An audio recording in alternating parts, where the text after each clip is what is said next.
I think he could get through this. It's a matter of being efficient. It's a matter of tying it all together. And hopefully he didn't tax himself when he was doing those vertical limit challenges earlier. Now getting into the rumbling dice. There we go. Nice. I love the clack of that dice. There you go. Popping it through here to that flat clear. Not bad. So, you know, it seems like a very small piece of the whole picture here, but he was shuffling that pipe along as opposed to the way Ethan just slid it a good probably 10 feet. That little bit of shuffling, this is so brutal. This course is so brutal. I don't like that he did that. I wish he would have done a bigger kip maybe and saved some energy. But then again, I'm not Jamie Rahn. Everybody's different. That's right. And hey, he might know that that works better for him. So... You know, I think that each of the ninja athletes find getting tips from other ninjas is helpful, but sometimes you find that a great tip from another ninja does not work for you. Doesn't work for you, right. And that's, you know, earlier I was saying about the slider obstacle, the zip line obstacle. What I'll usually say to people is, ooh, look at him taking a rest here. Look at this, shaking off to the side. So we talked about having rest there by Ethan, a little different version of that same stretching out. Nice. Right down to the next side. Working his way down.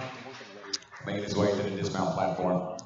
And so like I was saying about that obstacle, you know, just about every obstacle that I ever coach people on or try to, you know, kind of my way of looking at it is it's what works best for you, right? Try every different approach and do what works best for you. With that zip line, I'm so sure about that hook technique, leaving your hand behind, right? There are certain things that like are kind of tried and true, but yeah, to the other side of it, guy like Jamie Rahn, man, he's been training for so long. He knows what works. He's so smart. Let's see how he goes about the steps. Skipping steps, I like it. Hand over hand, beautiful. Look at the power. Nice and efficient. And let's see if he goes fast here or if he's slow and controlled. That was pretty fast, but also pretty controlled. Over to the pegs. Right into the pegs. Back up.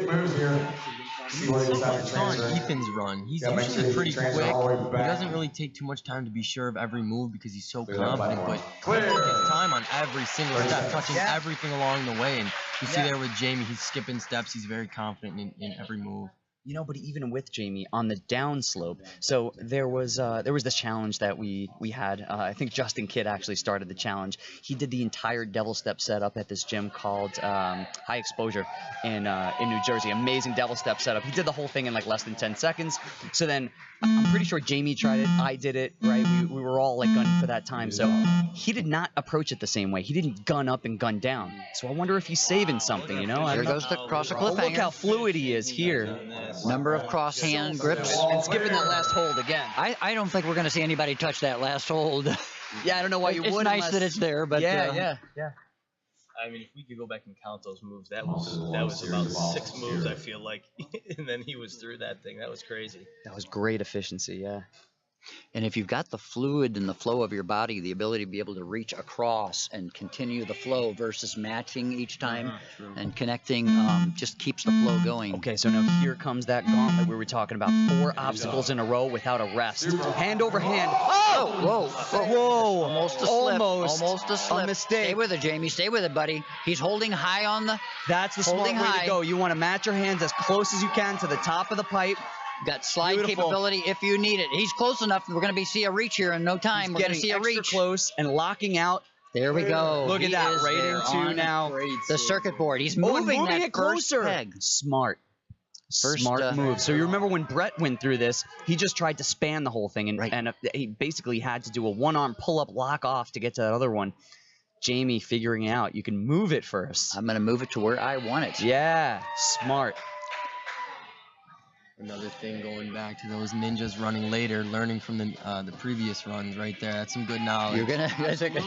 You're gonna see Jamie unlocking that skill right there, or that technique. Now it just opens the doors for all the other ninjas to try it. Yep.